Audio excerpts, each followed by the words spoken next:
Hi guys, welcome to sizzling tea. तो मैंने जनाब और मैडम का व्लॉग देख लिया था जिसमें जनाब ने टाइटल डाला था कुछ तो लोग कहेंगे टाइप्स। कुछ लोग मतलब इनसे नाराज़ हैं और देखो नाराज़ किस लिए है जनरली मैं इन लोगों के ऊपर अपने पॉडकास्ट नहीं बनाती क्योंकि मुझे इन लोगों के व्लॉग बहुत ही बोरिंग लगते हैं अब और कुछ भी देखने लायक लगता ही नहीं। तो I don't want to waste my 15-20 minutes on them. सभा के इसलिए मैं देख लेती हूँ कि चलो कुछ ना कुछ लोगों को मतलब इंक्लूड करके कुछ ना कुछ करती रहती है, कुछ तो हो रहा है। इनके ब्लॉग में तो कुछ भी नहीं हो रहा होता, इसलिए मैंने इनका बिल्कुल देखना छोड़ दिया। और कई लोग ये भी बोलते थे कि अरे मैं तो दीपिका की कोई रिश्तेदार हूँ या कोई पीआर हूँ, इसलिए मैं इन लोगों के लिए नहीं बोलती। बट थिंग इज इनके पास कुछ सब्सटेंस भी तो होना चाहिए, क्या बोलूँ मैं। अब बात करते हैं जो इन्होंने अपना डिजाइनर लेबल निकाला है दीपिका ने। तो दीपिका ने जो लेबल DKI निकाला है, तो सबसे पहली बात कि अगर तुम कोई भी बिज़नेस स्टार्ट कर रहे हो, तो तुम्हें डाउन टू अर्थ होके प्ले करना पड़ेगा। ऐसा नहीं तुम सोचो कि हम चढ़ जाएँगे, जैसे सबा ने चढ़ गई थी ना कि भई हमने तो खुशामदीद खोल दिया और हमें तो अभी चाहने वालों की लाइन लगी रहेगी। खुशामदीद तो हमारा ऐसा होगा कि 5 किलोमीटर लाइन लगी रहेगी हमसे हमारे साथ फ़ोटो खिंचवाने के लिए और हमें हमारा रेस्टोरेंट का खाना खाने के लिए। इन्हें भी लगा होगा भैया हम लेबल खोलेंगे और हमारा तो भैया फर्स्ट दिन ही वेबसाइट क्रैश हो जाएगी और ऐसा टूट के पड़ेंगे लोग कि भैया DKI के लेबल ही पहनने हैं हमने तो वही गुच्ची और अरमानी के लेवल का हमारा ब्रांड है। लेकिन इन्हें ये नहीं पता कि मैडम जी को सबसे ज़्यादा ट्रोल किस चीज़ के लिए किया जाता है। एक तो इनका डोरमैट बिहेवियर है जो, और दूसरा इनका अनहाइजीनिक रहन-सहन का तरीका है वो। डोरमैट तो चलो हम सबको पता ही है कि इसने अपनी आइडेंटिटी बिल्कुल खो दी है। अभी धीरे-धीरे पिछले 7-8 महीनों से इसने अपने ससुराल वालों को जो कट किया है, उसके बाद इसने थोड़ा-सा मतलब अपना इम्प्रूव किया कि एटलीस्ट ये पीपल प्लीज़िंग नहीं बनी हुई है। शुरुआत के जो इसके व्लॉग देख लो ना, वो जब 3-4 साल पहले इसने शुरू किया किया था, तो मुझे लगता था ये बंदी नॉर्मल है भी या नहीं, मुझे आउट ऑफ द वर्ल्ड बंदी लगती थी।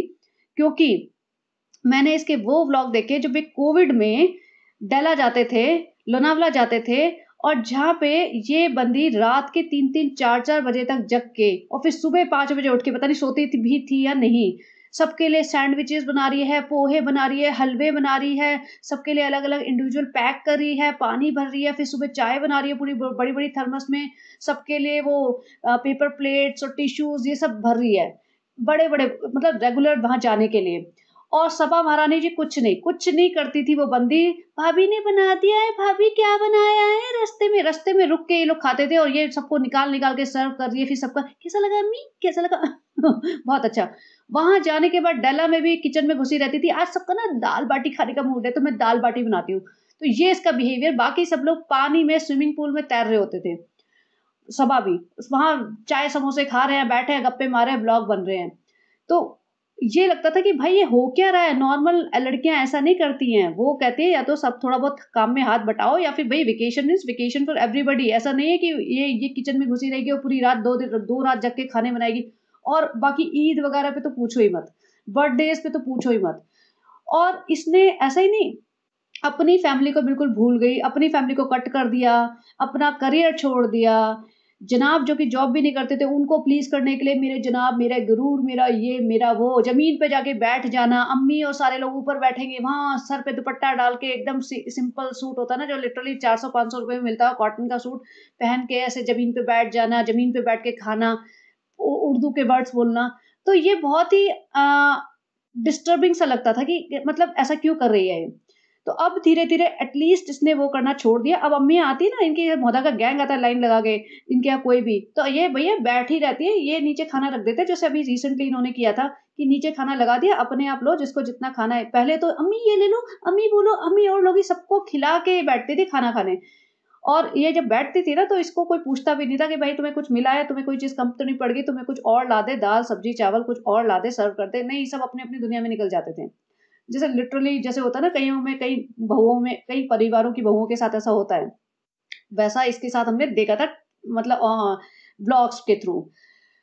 तो ये एक तो ये इसकी बहुत बड़ी प्रॉब्लम थी। दूसरा इनका अनहाइजीन जो लेवल है, वो नहाते नहीं। अब देखो इसी ब्लॉग में देख लो, मैडम जी ने चद्दर जैसा दुपट्टा ओढ़ा हुआ है, चलो ठीक है घर में रह रहे हैं, बट तुम एक घर में नहीं रह रहे हो, तुम्हें याद रखना पड़ेगा। तुम अब मतलब 3.5 मिलियन लोगों के सामने रह रहे हो, ठीक है? जब भी तुम अपना कैमरा उठाते हो ना, तुम्हें ये याद अपने आप को याद दिलाना पड़ेगा कि ये तुम्हारा घर नहीं है।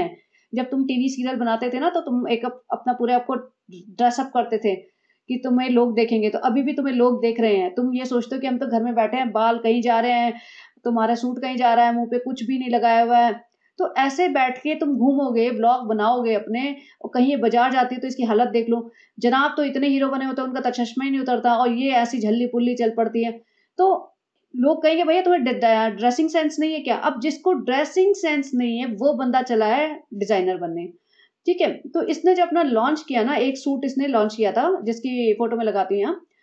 वो फ़ोटो को देख के लोगों ऑब्वियसली पब्लिक तो देखेगी ना, पब्लिक थोड़ी डम बैठी है, पब्लिक को तुमसे अंधा प्यार थोड़ी है, तुम्हें अपने गुरूर से, शौहर से अंधा प्यार है, या अपने आप से अंधा प्यार है। पब्लिक को तुमसे इतना अंधा प्यार नहीं है कि तुम कुछ भी करोगे तुम्हें चाह लेंगे। भई एक बार गलती कर दी, पब्लिक ने तुम्हें सब्सक्राइब कर दिया, तुम्हारे व्लॉग्स देखने लग गए, तुमसे थोड़ा एडिक्टेड हो गए, तुम्हारे घर के झोल देखने में उन्हें मज़ा आता है, कि जैसे कहते हैं ना, literally we are invested in your personal life. We have seen your fakeness, we have seen your manipulation, we have seen how well you used to love each other, and now we can see through your eyes, through your vlogs, that how much hatred you have for each other now. So this is the main reason why people are following you. और इन्हें ऐसा लगता है कि हम अब इस level पे पहुंच चुके हैं कि हम कुछ भी करेंगे पब्लिक हमें एक्सेप्ट करेगी। अच्छा, सबसे पहली बात तो ये जो करते हैं ना कि हमारे हेटर्स ऐसे कह रहे हैं, भैया वो हेटर्स नहीं है, पहले भी मैंने बोला है कि वो हेटर्स नहीं है। They are not your haters, they are your subscribers, they are your followers, they watch your vlog, and through those vlogs you are running your kitchen, you are buying properties, you are buying cars, you are going to a next level, you are going to Dubai. तो वो उस पैसे की कदर करो, उन लोगों की कदर करो। तो अब जब ये डिजाइनर बनी मैडम जी, और उन्होंने डाला, तो पब्लिक ने तो लिख दिया, पब्लिक ने तो अपने ओपिनियन दे दिया, क्योंकि ये बोलते ना फ्रेंड्स कमेंट करना, फ्रेंड्स प्लीज कमेंट करना, और अच्छे करना, ये नहीं बोलते ना, आप बोलते हो जेन्युइन कमेंट करना। पब्लिक ने अपना जेन्युइन ओपिनियन दे दिया, अब ये आगे बैठ गए रोने। इसको बोलते हैं सॉरी टू से। पहले पिछली बार जब इसके पिताजी बीमार थे शोएब के, तो दीपिका ऐसे उछल उछल के कूद कूद के पड़ रही थी, सॉरी टू से आप लोग होते कौन है, क्योंकि जब पिताजी बीमार थे तो ये दीपिका अपने ससुर को अपने घर ले आई थी। तब अम्मी का घर नीचे ही था ऑब्वियसली, बट ये अपने छोटे वाले घर में रहते थे, वहां ले आई थी, और अपने बेडरूम में उन्हें जगह दे दी थी, और ये किसी और रूम में सोते होंगे। तो पब्लिक कहती थी भाई कैसा ससुर है, बहू के बेडरूम में सो रहे हैं, और मतलब बहू की प्राइवेसी खत्म हो गई है, ये टाइप्स। तो इन्होंने इतना तमाशा किया था, दीपिका ऐसे कूद कूद के पड़ रही थी भाई, मतलब ऐसा लगा था कैमरे के थ्रू आके निकल के पब्लिक को सर फोड़ देगी ये, कि भैया तुम होते कौन हो हमारी प्राइवेट लाइफ के बारे में बात करने वाले, तुम होते कौन है, प्राइवेसी होती क्या चीज है, प्राइवेसी तो वो मतलब ही लड़कियों के लिए होती है, प्राइवेसी ऐसे हमारे कुछ नहीं, हम फैमिली है, हम बॉन्ड है हमारा, हम तो कार में सो जाएंगे अपनी फैमिली के लिए। इतनी बड़ी बड़ी बातें, इतनी बड़ी बड़ी बातें।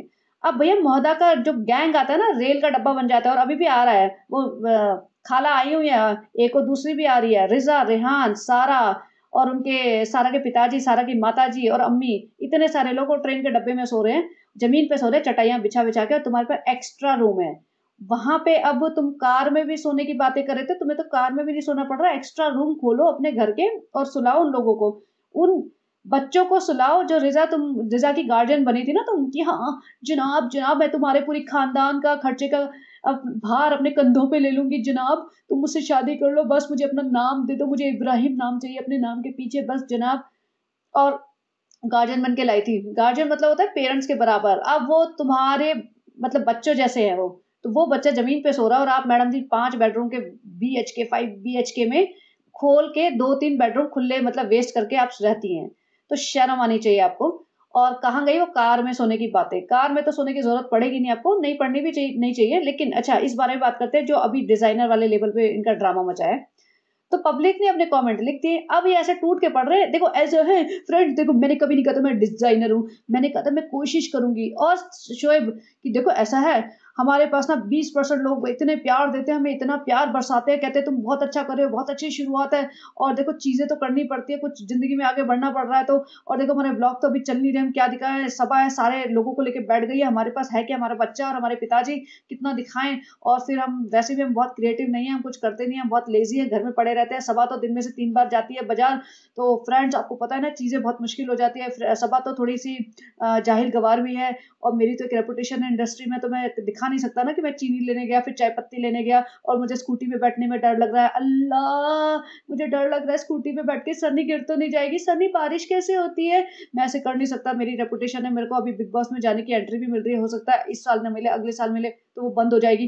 तो फ्रेंड्स आप समझा करो, और दीपिका भी थोड़ी-सी आलसी है, उसको भी थोड़ा अपनी रेपुटेशन का खतरा रहता है, तो फिर हम जाते नहीं कि चीनी लेने, चाय पत्ती लेने, साबुन लेने चल पड़े जी, और फिर रेस्टोरेंट के नाम पे हम 15 बार रेस्टोरेंट चले जाएँ, तो वो सब नहीं करते, तो हमारे पास बचा क्या है?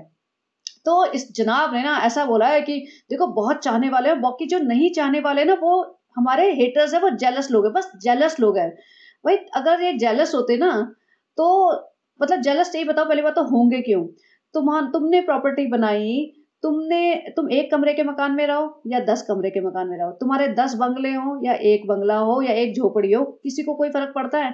तुम एक यूट्यूबर हो, एज़ ऑफ नाउ एक यूट्यूबर हो, पब्लिक जो होती है अपने घर में आराम से पंखा चला के बैठेगी, वो स्क्रॉल करेगी, उन्हें किसी का थंबनेल अच्छा लगा या कुछ किसी को जानते होंगे तो वो उसका यूट्यूब का वीडियो देख लेंगे। जो लोग तुम्हें रेगुलरली फ़ॉलो करते हैं, वो सिर्फ़ इसलिए देखेंगे कि अब तुम्हारी लाइफ़ में क्या चल रहा है। चलिए उनकी बात करते हैं जो रेगुलरली फ़ॉलो करते हैं। अब तुमने इतना हाइप बनाया था, अब नई शुरुआत होने वाली है, नई शुरुआत। पहली बात तो मैडम जी को बिठा के मुझे ये क्वेश्चन पूछना है कि जब पिछले 5 साल से कह रही है कि मेरा सपना था भाई कि मैं बनूँगी हाउसवाइफ़, तो भगवान तुम्हें, अल्लाह तुम्हारा, मिस अमर अकबर एंथोनी पता है ना, इसलिए बोलते हैं इन्हें क्योंकि एक ही लाइफ में इन्होंने 3 रिलीजन बदल लिए। भाई बॉर्न हुई थी हिंदू, फिर वो क्रिश्चियन बनी जब रौनक सैमसन से शादी करी। अब ये बन गई है मुस्लिम, शोएब इब्राहिम से शादी करके। तो एक ही लाइफ में इन्हें 3 एक्सपीरियंस हो गए हैं। तो मिस अमर अकबर एंथोनी, आप ये बताइए, आप पिछले 5 साल से कह रही हैं कि हमें बनना है हाउसवाइफ। तो आपने जब करियर छोड़ा, हाउसवाइफ बन गए, फिर आप यूट्यूबर पे बन के पैसा कमाने लग गई, फिर आप प्रमोशन करते हो, फिर कपड़े पहन-पहन के जाते हो, फिर आप झलक दिखला जा में भी घुस जाते हो कि भई मेरे को एंट्री दे दो, मैं बिरयानी लेके पहुँच जाऊँगी, स्टेज पे भी जाना है मुझे। फिर आप बीच में एक शो कर लेते हो, फिर भगवान कहता है, "नहीं-नहीं, तेरी तमन्ना थी बेटा, बहुत कम लोगों की मैं तमन्ना पूरी करता हूँ, लेकिन तुम्हारी करूँगा, तुम मेरी फेवरेट चाइल्ड हो। मैंने एक जन्म में तुम्हें 3 रिलीजन में एक्सपीरियंस करने का मौका दिया है। You are my favourite child, I will fulfil your wish. मैं तुम्हें फिर से कोशिश करता हूँ कि तुम हाउसवाइफ बन जाओ।" तो ठीक है, सारी चीज़ें बंद हो गई। यूट्यूब भी धीरे-धीरे बंद होने लगा कि बेटा मेहनत उसमें भी मत करो, तुम बिल्कुल टिपिकल हाउसवाइफ बनो, बच्चे-वच्चों की देखभाल करो, अपने सास-ससुर की देखभाल करो, घर में किचन सँभालो, पति को सँभालो, बाकी जो बेसिक हाउसवाइफ के टास्क होते हैं वो करो। लेकिन नहीं, फिर मैडम को फिर खुजली होगी, "नहीं अल्लाह ऐसा नहीं है, हमने तो कुछ और माँगा था।" ये तो सिर्फ़ यूट्यूब के लिए था, अल्लाह जी ऐसा मत करना। तो फिर अब मैडम जी डिज़ाइनर बनने जा रही है। अब डिज़ाइनर बनने के लिए या तो तुम्हारे पास कोई डिग्री हो, एक्सपीरियंस हो, या तुम बहुत ज़्यादा इतना इनोवेटिव हो कि भई तुमने इंस्टा पे देख-देख के अपने आप ही खुद चीज़ें कर-कर के अपना डिज़ाइनर बन गए हो। मैं ये नहीं कहूँगी कि सबा की शादी में इसने कपड़े बिगाड़े, क्योंकि मुझे उसमें पड़ना ही नहीं है। ये सब बेफ़ालतू की ट्रोलिंग चल रही है, सबा की शादी में कपड़े बिगाड़े। भई सबा का भी रोल था उसमें, उसका खुद का आपने सेंस देखा है? मतलब मैंने वो एक पॉडकास्ट बनाया था, जिसमें सबा ने अपने खुद डिज़ाइन किए थे अपने एनिवर्सरी में। भैया वो ऐसी लग रही थी, माय गॉड! वो ऐसी लग रही थी कि अगर मुंबई में चल पड़े ना वो 8, 9, 10 बजे, तो लोग पता नहीं कुछ और ही समझ ले उसे। वो इंसान ना मतलब उसको लड़की ना ही समझे। अगर वो ऐसे कपड़ों में सड़क पे चल ले, तो उसको या तो कुत्ते पीछे पड़ जाएँ या फिर लोग हँस-हँस के मुड़-मुड़ के देखने लगे कि है क्या जुलूस। तो इसमें सिर्फ़ दीपिका का रोल नहीं है, सबा का भी रोल है, और इसलिए मैं उसको गालियाँ नहीं देना चाहती, इस चीज़ के लिए। लेकिन अपने ड्रेसिंग सेंस के लिए वो खुद रिस्पॉन्सिबल है, और डिज़ाइनिंग के लिए भैया तुम्हें डिज़ाइनर बनना है तो तुम 2-4 बंदे रखो जिन्हें डिज़ाइनिंग की सेंस है।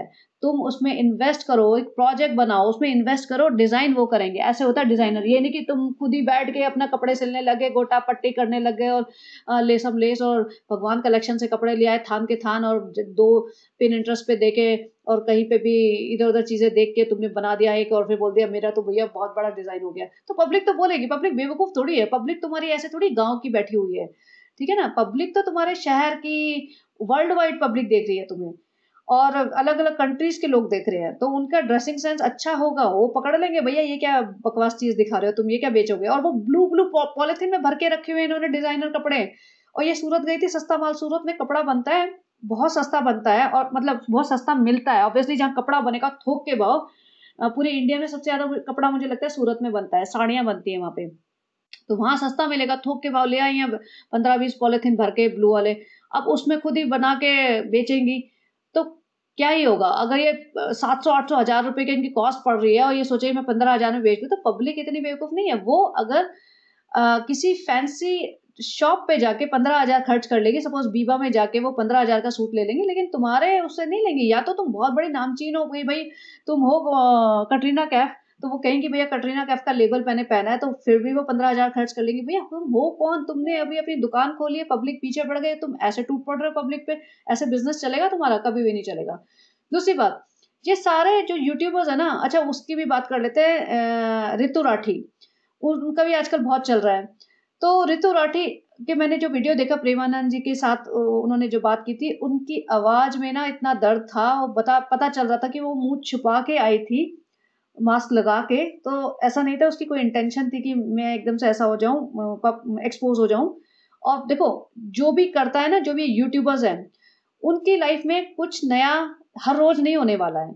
अगर सपोज़ आप बनाओगे अपना एक व्लॉगिंग का चैनल, आप अपनी लाइफ़ दिखाओगे, 1 डेढ़ महीने तक आप दिखा दोगे, लोगों को समझ आ जाएगा, ठीक है भई ये आपका घर है, ये आपकी फैमिली है, ये आपका डेली रूटीन है, यहाँ आप जॉब पे जाते हैं, ये आपके फैमिली मेंबर्स हैं, ये आपके एक्सटेंडेड फैमिली मेंबर्स हैं।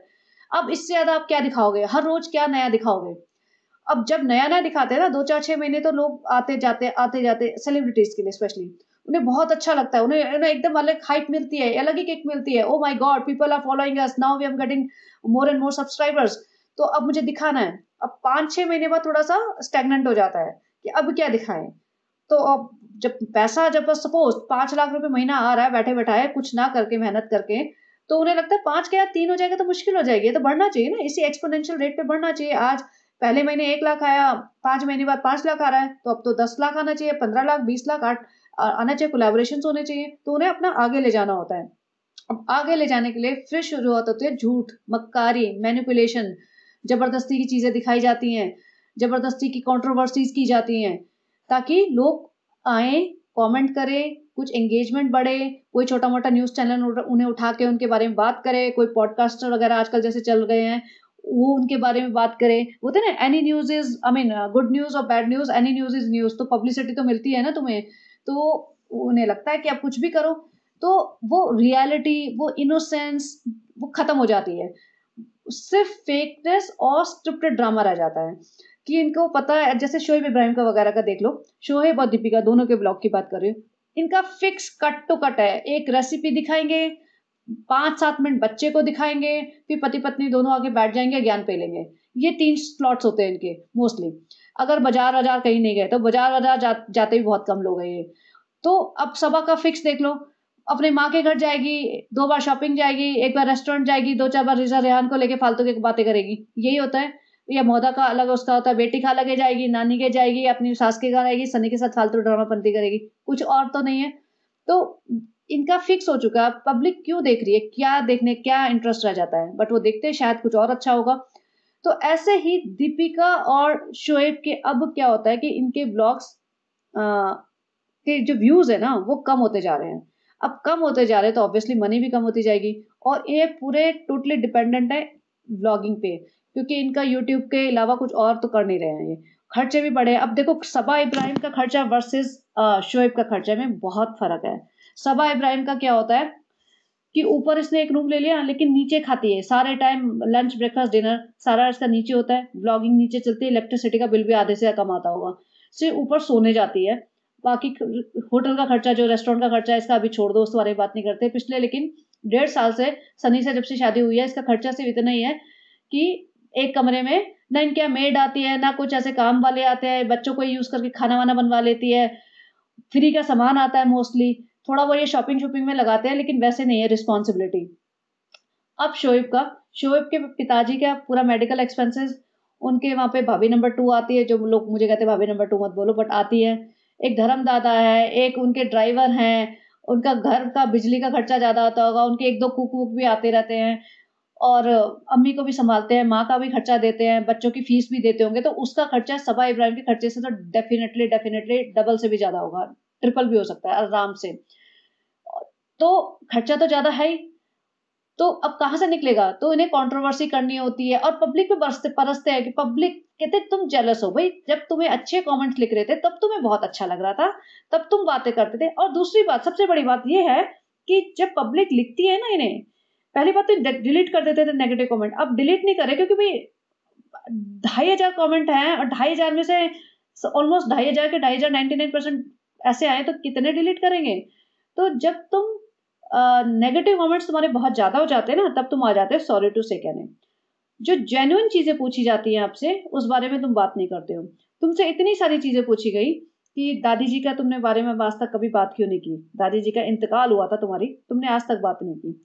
तुम बच्चे को दिखाते हो अच्छा ये भी बहुत बड़ा इनका कंट्रोवर्शियल पॉइंट है कि बच्चे को इतना दिखाते हैं बच्चे को, कि बच्चे के बारे में लोग लिखते हैं, तब इन्हें बुरा लगता है। ऑब्वियसली हर माँ-बाप को लगेगा तो लेकिन फिर दिखा क्यों रहे हो? कुछ और दिखाओ ना, मत दिखाओ। फिर वो रोने आएँगे, किसी दिन बच्चे के लिए भी रोने आएँगे।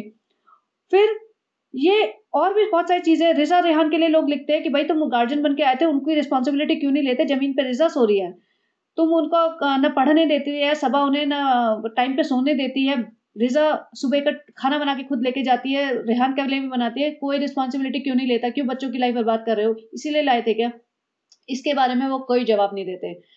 अपनी अम्मी और पिताजी को क्यों अलग-अलग रखा है, कोई तो रीज़न बता दो। तुम्हारे पास अब इतना पैसा आ गया है, तो अपनी अम्मी और पिताजी को एक घर में रख सकते हो। नीचे वाला घर है जो इनका 1 बीएचके टाइप है वो, 1 बीएचके हॉल है। उसको तुम चेंज करके 2 बीएचके हॉल ले लो अगर छोटा पड़ता है तो। पिताजी अम्मी को साथ रखो, इस बारे में ये कोई बात नहीं करते। दीपिका के मम्मी-पापा आधी बार आते हैं, आधी बार गायब हो जाते हैं, क्या सीन है? चलो वो ठीक है, इतना मेजर इश्यू नहीं है, बट अपने माँ-बाप को ये साथ क्यों नहीं रखते, उस बारे में क्यों नहीं बात करते? सबा और सनी पहले तो सबा सारे दिन इनके घर में घुसी रहती थी, सारे दिन भाई भाभी भाई। आजकल भाई भाभी ऐसे हो गए हैं कि भैया इनविटेशन पे आते हैं, सबा लाइन लगा के जो औरतों के साथ आती है, सोफे पे बैठ जाती है या चेयर पे बैठ जाती है, इससे ज़्यादा वो हिल नहीं सकती है, इससे ज़्यादा किसी रूम में नहीं जा सकती है और कुछ और नहीं कर सकती है और लाइन लगा के सबके साथ एक घर जाएगी। तो ये क्या रिलेशन है? ये ऐसा कैसे हो गया है? इसके बारे में बता दो। तो जब तुम असलियत बताना नहीं चाहते हो और सब फेक ड्रामा, फेक चीज़ें दिखाना चाहते हो, पब्लिक से एक्सपेक्ट करते हो, पब्लिक सिर्फ़ तुम्हारी तारीफ़ें करती रहे, भई इतनी अंधी पब्लिक नहीं है। जब तुम अपनी लाइफ़ ना जैसे वो कहते हैं ना कि तुम अपनी लाइफ़ को 3.5 मिलियन लोगों के सामने खोल के बैठे हुए हो, तो पब्लिक तो क्वेश्चन करेगी और पब्लिक क्वेश्चन करेगी तो अच्छी चीज़ें भी बोलेगी और बुरी चीज़ें भी बोलेंगी। अगर तुम्हें बुरी चीज़ें हैंडल नहीं होती, तो फिर अपना ब्लॉगिंग का करियर बंद कर दो। अब जैसे कहते हैं ना, तुम अगर बाज़ार में बैठ गए हो, तुम अपने खिड़की दरवाज़े सारे खोल के बैठ गए, तो पब्लिक तो झाँकेगी ना, चलती-फिरती पब्लिक झाँकेगी। अगर तुम्हें नहीं झँकवाना अपने घर में कि क्या हो रहा है, तो then close all the windows and all the doors and put curtains around them. तो ताकि आप ऑफिस का मतलब है कि ब्लॉगिंग बंद कर दो, शांति से घर में बैठो, फिर कोई नहीं पूछेगा तुम्हें। एक बार ब्लॉगिंग बंद कर दो 2, 4, 6 महीने कोई नहीं आएगा तुम्हारे पूछने कि भाई तुम क्या कर रहे हो? तुम्हारे घर पे आके खटखटा के तुम्हारी डोरबेल बजा के नहीं बोलेगा कि तुम घटिया डिज़ाइनर हो या तुम्हारा बच्चा क्या कर रहा है या वो अलग नहीं बोलेगा। जब तक तुम अपनी लाइफ़ ज़मीन वहाँ पे पब्लिक के सामने पेश कर रहे हो ना, तब तक ही लोग बोल रहे हैं और तब तक ही लोग बोलेंगे। तो ये था मेरा रिव्यू इनके लिए और अगेन इनका कोई हक नहीं बनता पब्लिक को आगे ऐसे लताड़ने का और पब्लिक भी बेवकूफ है। अगर मतलब आप सोचो आप किसी के घर जाते हो और आपकी बेइज्जती हो जाए, आप उसके घर दोबारा जाओगे? नहीं जाओगे ना। तो आप मत देखो इनके व्लॉग। ये तो साफ कहते हैं आपको जिसको ऐसे प्रॉब्लम है वो मत देखे। एक बार करीना कपूर ने कहा था कि लोगों को नेपोटिज्म से बड़ी वो है भाई मत देखो ना। किसने कहा है हमारी मूवी मत देखो ना? पब्लिक ने उसकी मूवी देखना बंद कर दिया, रोना आ गया था उसको। तो ऐसे ही पब्लिक को सोचना है कि पब्लिक क्यों डाँट खा रही है। कई लड़कियाँ मुझे आके कहती हैं हमने उसपे कमेंट लिखा, उसने हमारा डिलीट कर दिया। भाई वो तो करेंगे, वो तो उनके हाथ में वो डिलीट करेंगे। तो तुम मतलब सिंपल सी बात है मत देखो। और बस यही कहना था कि ये लोग ना जब चाहिए होता है तुमसे तब तो आ जाते हैं, हमें सब्सक्राइब करो, हमें कमेंट करो और जो कमेंट जेन्युइन कर देते हैं तो इनका रोना निकल जाता है। तो एक्सेप्ट करना सीखो ना कि पब्लिक अगर जेन्युइनली तुम्हारे लिए कुछ लिख रही है। बहुत सारे लोगों ने लिखा कि भई हम जेन्युइन कमेंट कर रहे हैं, हम तुम्हारा भला चाहते हैं, तुम डिज़ाइनर नहीं हो, तुम डिज़ाइनर बनने के सपने मत देखो, ये क्या डिज़ाइन कर रहे हो, तुम्हारा चलेगा नहीं बिज़नेस। तो उसमें भी हमारे तो इतने फर्स्ट डे में हमारे इंस्टाग्राम पे इतने फॉलोवर्स आ गए फ्रेंड्स और बाकी सब तुम लोग जेलस हो, तुम लोग चाहते ही नहीं है तुम कोई आगे बढ़े। भई किसी को किसी की नहीं पड़ी, सबको अपनी पड़ी है। सब इंसान अपने लिए करता है, अपना खुद का आगे बढ़ना चाहता है।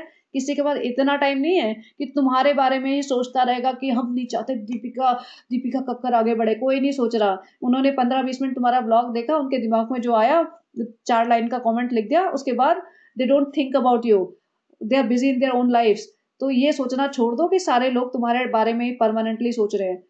और अपना अगर करियर बनाना है या कोई भी अपना जिस भी रास्ते पे तुम्हें चलना है तो उस पे फोकस कर लो। ना तुमसे ब्लॉगिंग हो रही है ढंग से, ना तुमसे तुम्हारा करियर संभाला जा रहा है इंडस्ट्री का, ना तुमसे घर के रिलेशन संभाले जा रहे हैं, ना तुमसे अपना बच्चा संभाला जा रहा है। भाई बच्चे पे ही फोकस कर लो। बच्चा पता नहीं डेवलपमेंट डिलेज चल रहे हैं उसके, नानी बेचारी पकड़ के कंधे से उसको खींचती रहती है 24 घंटे। तो तुम बच्चे पे ही फोकस कर लो। तुम कुछ भी नहीं कर पा रहे, हर जगह फेलियर हो फिर तो। फिर पब्लिक को बोलते, पब्लिक ऐसे कहती है, भाई पब्लिक तो कहेगी। तो चलिए, इतना ही कहना था, बहुत लंबा नहीं करना चाहती। और आप बताना आपके क्या ओपिनियन है इस बारे में, एंड बने रहिए, एंड टेक केयर।